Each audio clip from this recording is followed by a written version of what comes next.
All right, why RuneScape's best PKer vanished without a trace?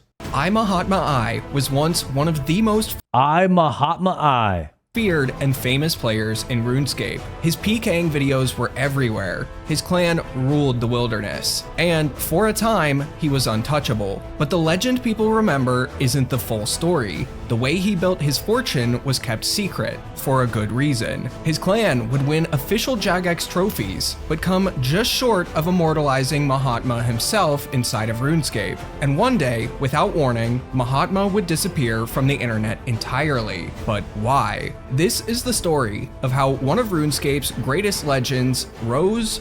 Guys, I'm gonna take a guess. I'm gonna take a guess right now on why he disappeared from the internet. I'm gonna say he got a job. Ruled and vanished. To tell this story, we need to go all the way back to December of 2001. That's my guess. It was around this time that Mahatma I would discover RuneScape and sign up for his He got a girlfriend? Good joke. That's funny. All right, let's keep it going.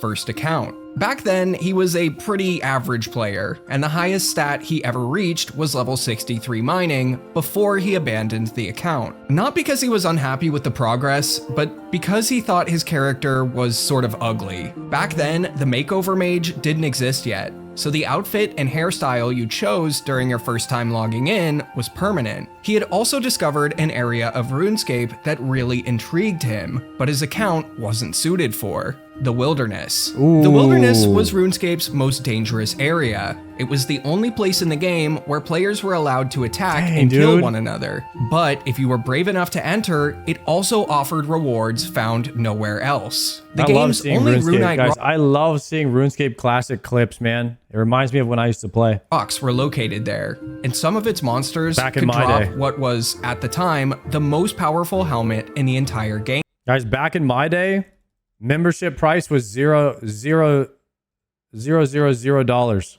because it didn't exist. There was no membership. The wilderness inspired Mahatma to create his second account, one built entirely for player killing. Originally, he wanted this account to be a pure. The meaning of the word pure has changed a lot over the years, but in the early days of RuneScape, pure meant purely melee, meaning pures would only level skills that actively increase their hand-to-hand melee combat abilities. RuneScape measured your overall fighting power with a single number called your combat level. The more combat skills you trained, the higher that number went. You could also only fight players with a similar combat level to you unless you were in the very deep wilderness. A pure kept their combat level lower by deliberately avoiding skills like prayer, magic, and ranged, and putting nearly everything into melee. That way, they could fight players with a similar combat level, but hit much harder in close combat than opponents with more balanced accounts. But before long, Mahatma decided to change course. Instead, he wanted this new account to be a ranger. Why would he build an account around what was, at the time, the game's worst combat skill? On its own, ranged was very weak. While it allowed you to attack from a distance, it completely fell apart the moment someone reached you. If a player closed the distance and hit you with melee, the game would force you into melee combat for 3 turns. During that time, you couldn't use ranged weapons, eat, or run. But in a group, ranged could be incredibly powerful. There were no That was so crazy that you used to be locked into combat for 3 hits, guys. If someone engaged with you, you could not run. That's how it used to be. Multi-combat zones in RuneScape yet, which meant melee fights. This is why people were able to, like when I was a kid, we would PvP in level 1 of the wilderness because you would lock in. You actually had a chance of killing somebody if you were locked in, and it was all multi. So if I locked in on one guy as the meleeer, I could have 2 homies that were archers shooting the same guy, and he would be locked in for 3 hits. Were always one-on-one. Once 2 players were engaged in melee combat, no one else could join that fight using melee. Magic and ranged didn't follow the same rules. A player using either style could attack anyone, even if they were already locked in a melee fight with someone else. That made ranged especially valuable in group encounters. While melee fighters kept targets trapped in combat, rangers could attack freely from a distance, stacking damage in a way that melee simply couldn't. Mahatma would team up with players with account builds known as prayer beasts. These accounts focused on high strength and limited prayer, usually capped at 43, giving them access to key damage boosting and damage protection prayers. Oh my god, I forgot that's what the prayers used to look like. That's crazy. I remember that now. Raising their combat level too high. But before long, Mahatma got bored of just being a prayer beast's helper. He just couldn't get kills on his own with his account build, so he decided to sign up for yet another RuneScape account, which he would train to be a prayer beast. That third account finally allowed Mahatma to rack up kills consistently on his own. But even then, it wasn't perfect. He knew the build could be refined and optimized even further, and before long, he abandoned this account too. Soon after, he created a fourth account. This time, he gave it the name that would one day become iconic: I Mahatma I. He didn't know it yet, but this account would be the one that defined him, bringing a level of fame and wealth few players ever reached, rivaling even names like Zezima, before he mysteriously vanished. Now, Mahatma didn't become a legend overnight. His rise was built on consistency and smart decision-making, a theme that carries over nicely into today's sponsor, AG1. AG1 is a daily health drink formulated to support gut health and fill your first AG1 subscription order. I Mahatma I built this new account to be, in his own words, a rune two-hander looting machine. At the time, the rune two-handed sword was the most powerful and most expensive weapon in the entire. Yeah, but only noobs use rune two-handers. I swear, guys, everybody used either a rune long and a kite shield and like an adamant square, or eventually, I think eventually a rune kite with a dragon battle axe was like this. That's what everybody used. Game. Creating one required level 99 smithing, a level only a handful of players had, such as the smithing legend Blue Rose 13X. As a result, rune two-handers were incredibly rare, highly coveted. Classic had dragon weapons. Yeah, the best helmet was dragon medium, and then they had a dragon long sword, which a lot of people use. I think the dragon long was bis. It was like dragon long rune square and full rune with a dragon medium, and then eventually dragon battle axe. You could use a dragon battle axe, or you could use a dragon long, and those were bis if you had access to the Champions Guild. And worth enormous amounts of gold. So how did Mahatma build an account designed to take them? Well, he leveled his stats like so. He would get to 40 attack, so he could use rune weaponry, 50 strength, so he could hit hard, 4 prayer, so he could use the burst of strength prayer, which increased his strength by 5%. And he left his defense level at just 1, deliberately as low as possible. It was risky, but it placed him at the perfect combat level to overwhelm opponents before they even realized what they were dealing with. All of this added up to a total combat level of just 33. Most players So Mahatma was the first pure.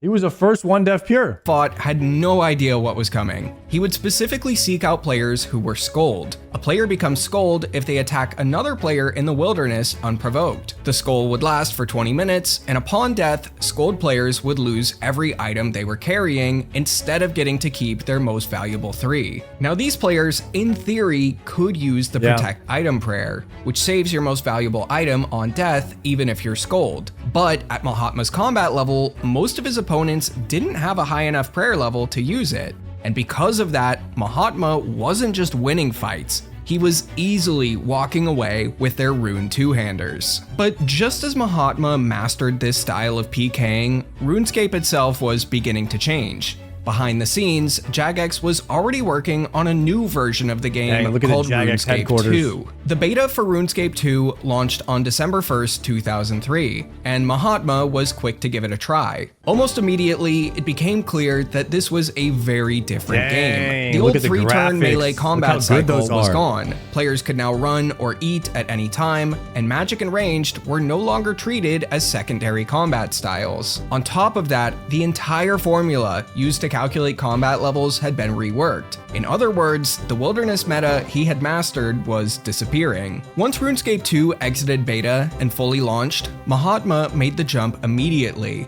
and just as quickly he began retraining his account. His first priority was magic, and there were two clear reasons why. First, it offered protection. Magic was everywhere in early RuneScape 2. In RuneScape 1, a severe rune shortage meant very few players ever trained the skill, something I've covered in detail in a previous video. RuneScape 2 changed that completely. The rune shortage was over, powerful new spells were added, and mages flooded the wilderness almost overnight. Raising his magic level increased Mahatma's magic defense, giving him a way to survive encounters that would have been fatal before, especially given how low his defense level still was. Due to a long-standing glitch from RuneScape 1 that could randomly grant experience in any skill on login, his defense was no longer level 1, but it remained firmly in the single digits. Second, he wanted to use those new spells too. At just level 20 magic, Mahatma gained access to Bind, a spell that could freeze an opponent in place for nearly 5 seconds. And in a version of RuneScape where melee no longer kept players stuck in a fight, being able to stop someone in their tracks was massive. He also began training his prayer level, giving him access to prayers that could temporarily boost his strength even further than just 5%. With RuneScape 2's changes to the combat level formula, he was no longer worried about keeping his prayer level locked at just level 4. Around this time, the meaning of the word pure would shift. Rather than being tied solely to the melee combat style, it became more of a broader philosophy. Build your account for offense, minimize defense, and stay as low level as possible while hitting far above your weight. Training skills like magic and ranged was no longer frowned upon in the pure community. I bet being one of the first pures ever was a freaking blast in RuneScape. Nobody has any idea what's going on. And I'll tell you what, we did have pures back in 2001. When I wasn't one of the first people to do it. Once I got my ass kicked a few times, I was like, I'm making a pure. And then I made one. I made like a full range pure, and then I went and ganked people in multi in the wilderness, which everything was multi back then. And it was a lot of fun. But imagine you're like some of the first people to figure it out. That must have been awesome. Community. It was encouraged if you could justify it. Now, ever since Mahatma abandoned his Ranger account years back, he had always preferred to PK solo. He didn't want teammates, he didn't need them, and he liked it that way. Until one encounter changed everything. Sometime around March of 2004, while PKing near the Dark Warrior's fortress, Mahatma ran into a pair of mages. One of them stood out immediately, as he was wearing a Santa hat, one of the rarest and most valuable items in the game at the time. Luckily for Mahatma, they were not inside a— Chat, if I had a Santa hat in RuneScape Classic, would it have moved over to RS2 and then moved over to RS3? And it would be in my bank right now? Yeah, it would have? Okay. Dang, I should have never got rid of those, bro. I should have kept my account. And my Pokemon cards. I'm so stupid.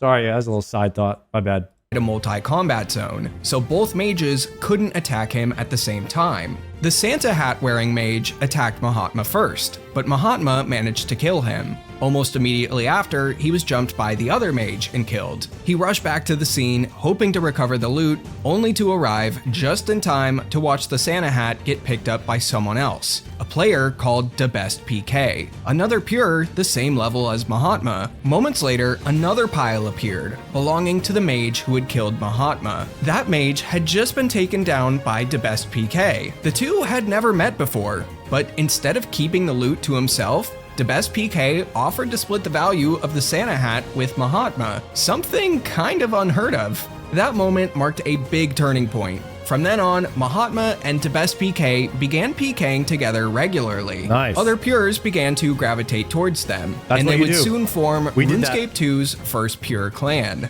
the Mayhem. Bro, the Mayhem Makers. What a name. This is exactly what we did. You go to the wilderness on your pure, you see other pures ganking you, and be like, holy crap, this guy hits hard. Let's team up with him. We get two pures that also hit hard, and you guys would go and one-shot people. It was great.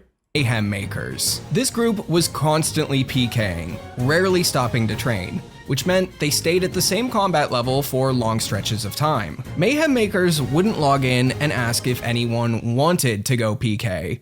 Instead, they would ask where the rest of the group was already doing it. As long as even a few of them were online, they were in the wilderness. With the group growing, some organization became necessary. Mahatma would create the first Mayhem Makers forums, with himself and the best PK acting as its leaders. Around this time, the clan developed a recognizable identity, wearing pink skirts to stand out, earning them the nickname the Pinkies. Despite their low combat levels, typically between 45 and 60, they were consistently taking down teams much higher level than them. Throughout the summer of 2004, Mayhem Makers built a reputation as one of the most effective and aggressive PKing groups in the game. They spent most of their time in the lower levels of the wilderness, but as their confidence grew, the group began pushing deeper and deeper into it together. However, to survive in deep wilderness fights, the Mayhem Makers started bringing in tank mages alongside their pures. With that combination, the clan found great success in the deep wilderness too. But that momentum wouldn't last forever. As summer came to an end, many clan members took breaks for school, while others shifted their focus to the members version of the game. It might come as somewhat of a surprise, but this whole time, Mahatma had not purchased RuneScape membership, despite playing for years at this point. He had been, and still was, in the free-to-play version of the game. Yikes. Around this time, the clan's PKing activity slowed, remaining members focused on trading their stats, and between September and November of 2004, activity dropped off dramatically. So, Mahatma knew it was time for a change. On November 11th, 2004, the clan was rebuilt from the ground up. This time, Mayhem Makers committed fully to being a pure-only clan, initially allowing members with defense up to 40, before later lowering it to 20. Mahatma would also finally purchase RuneScape membership. By early 2005, Mayhem Makers was active again and included some of the strongest pures in the game, but they were about to lose one of their best. Around this time, the best PK would seemingly give up on being a pure, leveling his defense past 40, and not long after that, he began playing RuneScape far less frequently, before quietly stepping away from the game altogether. For the Mayhem Makers, it was the loss of one of its founding fathers. To adapt, the clan restructured, and the High Council was created, a small group made up of the most active and trusted members, tasked with running the clan collectively. Rather than relying on a single leader, decisions were now made as a group, ensuring the clan could continue even if its founders vanished. A wise decision that will become much more relevant later. Throughout 2005, pures dominated the wilderness, and the Mayhem Makers were at the center of it. The average RuneScape player knew very little about how the game's combat system worked, let alone what a pure was. So it was easy for these high-power accounts to dunk on just about everyone. That inevitably put Mahatma on a collision course with other legends of the era. Most notably, another legendary pure named 3HitU. Mahatma would go up against 3HitU a few times, and both players walked away with wins. Although Mahatma wasn't making videos at the time, 3HitU recorded their battles and posted them online. For players back then, those videos were kind of a huge deal. Being able to watch two of the most feared players in the wilderness go head-to-head was something special. In mid-2005, Mahatma finally decided that he too wanted to record and upload PKing videos. On June 23, 2005, Mahatma would post his first PKing video to the internet, not to YouTube, but to the Mayhem Makers forums and other popular RuneScape fan forums. YouTube existed, but it wasn't the giant that it is today. It had yet to become popular, so video makers like Mahatma would upload their videos to sites like RapidShare and share the download links on forums. This video would quickly become popular among RuneScape players, and it's easy to see why. Mahatma relied a lot on trash talk during his kills. In his own words, he played a more mental game, keeping people distracted by talking, and then finishing them off when they type instead of eat. Just 20 seconds into his first video, a player he's fighting appears to eat something or sip a potion, to which Mahatma says, "How was the defense potion?" and then demolishes him with an Abyssal Whip special attack. This would go on to become a pretty iconic quote in the PKing community. Mahatma didn't use defense potions while PKing, even though they would have greatly benefited him, seeing as how he had such a low defense level. But many players saw using them as dishonorable, along with using damage damage protection prayers in 1 versus 1 fights. Just a few minutes later into the video, he does it again, asks a player how their defense potion tastes, uses his whip special attack to hit a 29, and then says, well, see ya. Back then, the Abyssal Whip was an incredibly powerful special attack weapon. When used, it had a 50% chance to hit a 0 and a 50% chance to land your maximum possible hit. It was the kind of weapon that could end a fight instantly. Today, the special attack just hits with 25% increased accuracy, and in PvP transfers 10% of the target's run energy to the wielder, which is a pretty big downgrade from just instantly deleting someone. In another clip, Mahatma sees a player eat or drink a potion and says, "I saw you pot."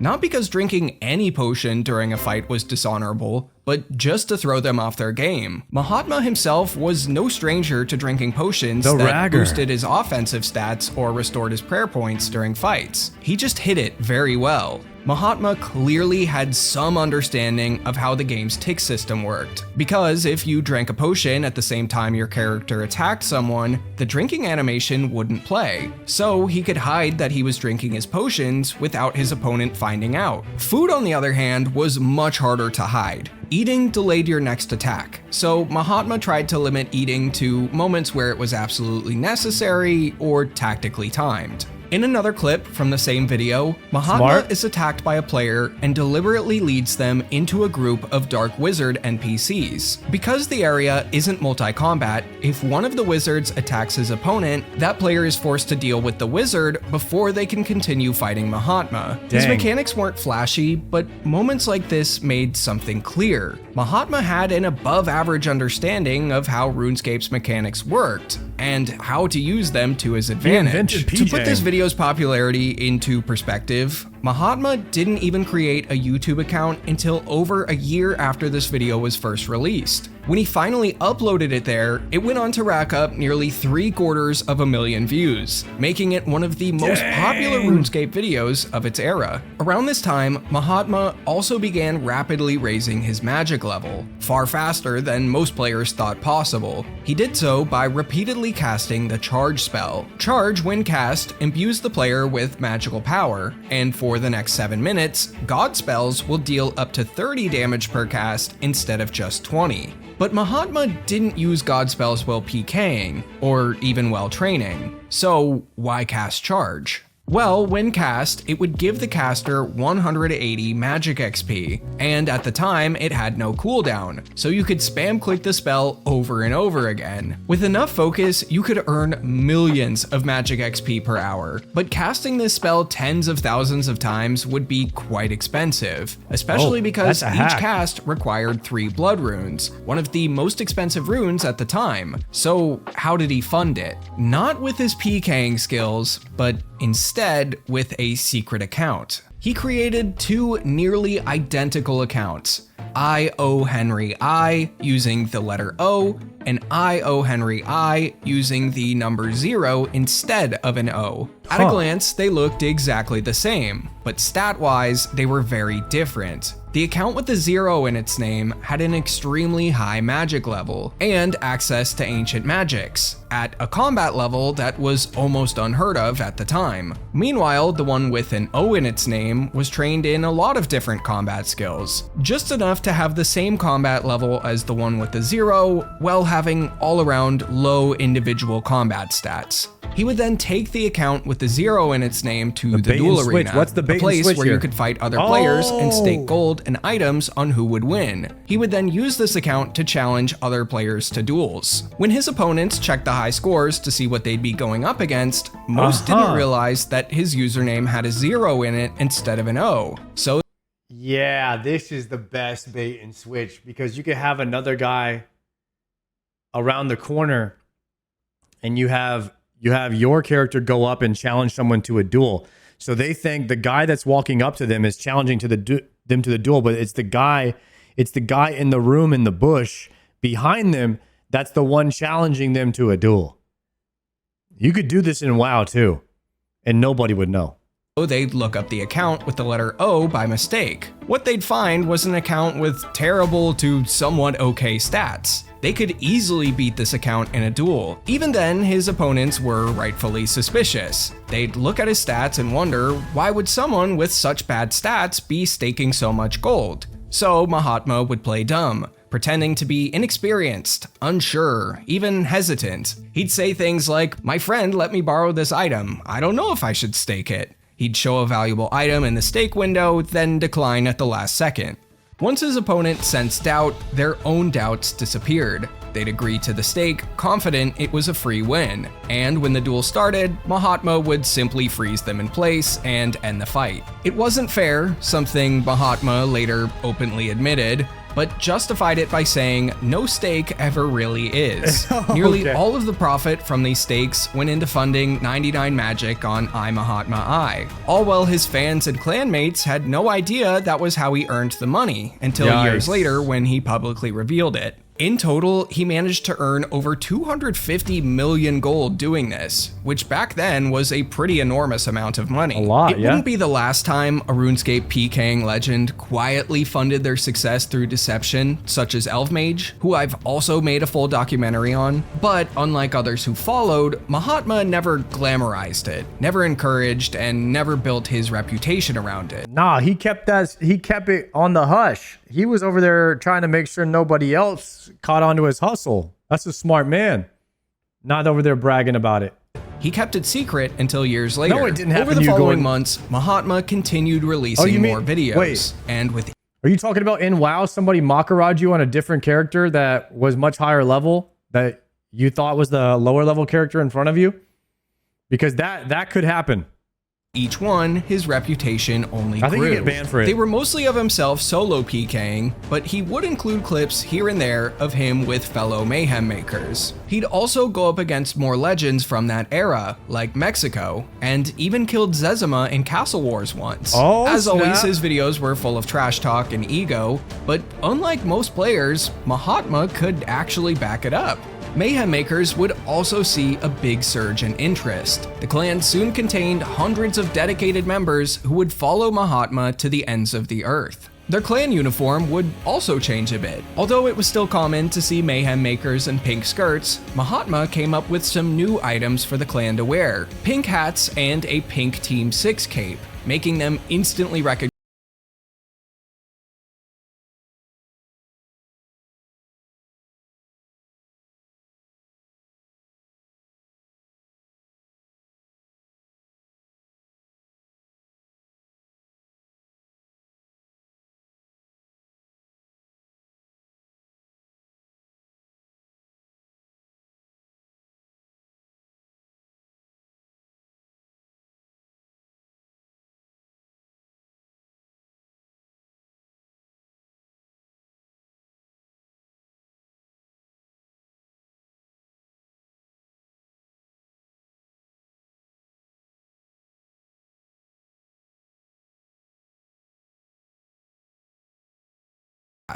The game started to receive content that made being a Pure much harder. New powerful upgrades that Pures didn't have access to, like Barrow's Gloves, the Vengeance spell, the Rune Defender, and the Fighter Torso, gave main accounts strong new tools to defend themselves. Pures were still viable account builds, but their era of absolute dominance was ending. Around this time, Mahatma would post his 6th Pure PKing video, and then he would start to disappear from RuneScape for weeks at a time, returning occasionally to attend clan events hosted by the Mayhem Makers. Leaders on the High Council would take the reins while he was gone, but he would always come back. He was just playing less than before for now. But the years that followed would be difficult for the Mayhem Makers and for Wilderness PvP as a whole. In late 2007, Jagex made the controversial decision to turn the Wilderness into a safe zone, as well as heavily restrict player-to-player trading, part of a broader effort to combat the game's growing problems with real-world trading and credit card fraud.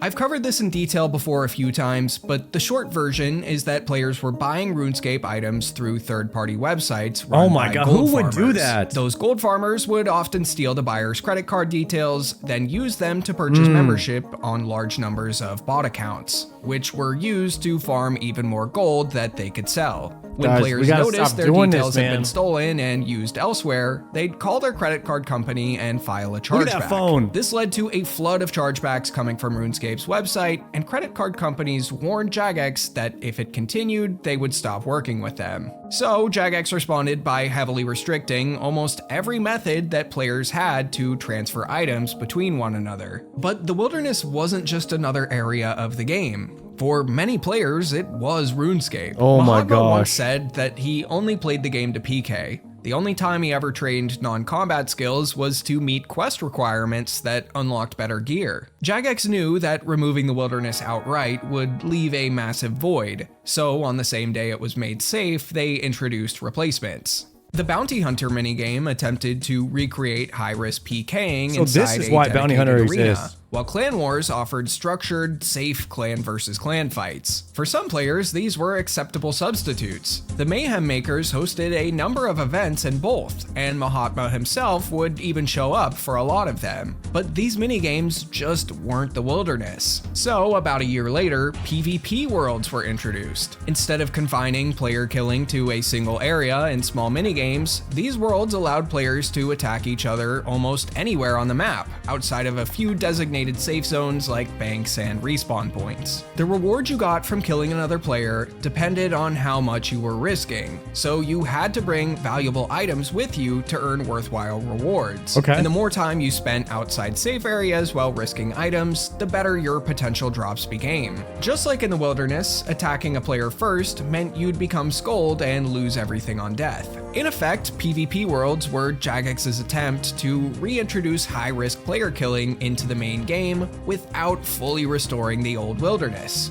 And for a while, it worked. Soon after their launch, Mahatma I would post his first video in nearly 3 years, but not on his Pure. He had another account that he would occasionally play on, but never really gave much screen time. It was called Mahatma I, but there were 2 spaces before the second I instead of just 1. Oh, this account okay. was his tank, which had 99 defense, 99 ranged, and an overall combat level of 102. This video was a pretty shocking comeback for a lot of players who hadn't heard Mahatma's name in years, and it performed quite well. It didn't have nearly as much smack talk as his previous videos, but he definitely made sure to slip in some absolutely wild insults. This one in particular, where he asks his opponent how much food you got, and then before they even have time to respond, says, "You eat like a pig," caught me just so off guard. Fans hoped he would return to making new videos, Dang, especially Muhammad because the invented video trash was talking. labeled Part 1, but over the next year and a half, that never really happened. Instead, he re-uploaded older videos to his YouTube channel that had previously only been shared on forums. The following year, in 2010, he did upload a handful of new videos on his Pure, but it was different from his older content. They were almost always large group fights in clan wars or PvP worlds with the Mayhem Makers, not the solo content that made him famous. But then, in 2011, Jagex made an announcement almost no one expected. If the players wanted it, the wilderness would be made dangerous again, and trade restrictions would be lifted. By that point, Jagex's technology had improved significantly since 2007. They no longer needed such drastic measures to combat chargebacks and fraud, and in a surprise to pretty much no one, players overwhelmingly voted to bring the wilderness back. But when it finally returned, things weren't quite the same. Mahatma would only ever post 2 videos in the restored wilderness, and both were group trips with the Mayhem Makers. The wilderness was so much different than during Mahatma's peak over half a decade ago. With all the new items, prayers, and spells that had been released, if he wanted to solo PK again, there would be a lot he would have to learn. To make matters worse, the following year, Jagex introduced an update known as the Evolution of Combat, a complete overhaul of RuneScape's combat system, gear, and weaponry. It was almost unrecognizable compared to the game many players had grown up with, and wilderness activity collapsed nearly overnight. The Mayhem Makers continued to exist, but in far smaller numbers. Many of its members drifted away from the live game entirely, choosing instead to play on RuneScape private servers rather than adapt to what RuneScape had become. Jagex eventually realized they had made a How do like developers like not see that like retail WoW and the RuneScape 3, it just doesn't look as good as the old game, man. Major mistake. I don't understand. Things were going so poorly that Like, they who were thought this was a good genuinely idea? considering rolling back the Evolution of Combat update entirely and returning the game to how it was before, but by then it was already too late. Instead, in early 2013, they announced the launch of Old School RuneScape, a version of the game built from a 2007 backup. Almost immediately, the Mayhem Makers returned in full force, and somewhat unexpectedly, Mahatma I returned with them. But it didn't last long. Not long after his return, Mahatma disappeared once again. Even without their leader, the Mayhem Makers continued on. They went on to win multiple trophies in the 2013 Jagex Clan Cup, proving that the legacy Mahatma helped build was still very much alive. But in a final, almost fitting twist, the clan disbanded the very same day they won. For many of the clan's members, especially those on the High Council, Old School RuneScape was more of a nostalgic reunion than a fresh start. A chance to revisit the past, not relive it indefinitely. With their leader gone and everyone in very different places in their lives than they had been a decade ago, continuing on no longer made sense. So they figured, why not end things on a high note? Not to mention, they would now also be immortalized in the game forever. Today, their Clan Cup victories can still be read on the Clan Cup trophy near the Giants Foundry in Al Kharid. There were even discussions about giving the Mayhem Makers their own in-game statue to commemorate their wins, but that idea never came to fruition. Here's a version of it that Mod Ash designed in his spare time to give players an idea of what it could look like. He and the rest of the Old School team wanted to wait until they hired a dedicated artist, since statues would need to be created for all of the Clan Cup winners, and not just one team. Many Mayhem Makers were genuinely excited by the possibility. They got their own trophy in the game. Permanently cement Mahatma's legacy inside the game. And to this day, many of them still view that unused statue concept not just as a monument to the Mayhem Makers, but as a statue of Mahatma himself. Although he didn't participate in the Clan Cup, their victory gathering and speeches make it obvious that he still meant a lot to them. Unfortunately, by the time the Old School team was able to hire their first artist, many months had passed, and there were much higher priority things that needed to be designed. They would just narrowly miss their chance to immortalize Mahatma in the game's history visually, as winners in the 2014 Clan Cup did get statues added to commemorate their wins, which were placed outside of Clan Wars, which in Old School RuneScape existed in the desert. However, they shouldn't feel too bad about missing this chance, as when Clan Wars was moved to Pharaoh's Enclave in 2020, the statues would be deleted entirely. Now, since Mahatma's last disappearance in 2013, none of the former Mayhem Makers have been able to make contact with him. And that's not from a lack of trying. Over the past few weeks, I've spoken with more than a dozen former members, all of whom were incredibly helpful with this story, and it's clear that they still miss him and wish he'd come back. But to this day, nobody seems to know where he is or what he's doing. As for why Mahatma vanished, I think the answer is fairly clear. He never announced his departure, and he never properly explained his absence. His girlfriend won't let him. It's definitely a girlfriend. Oh. His girlfriend, his wife won't let him play.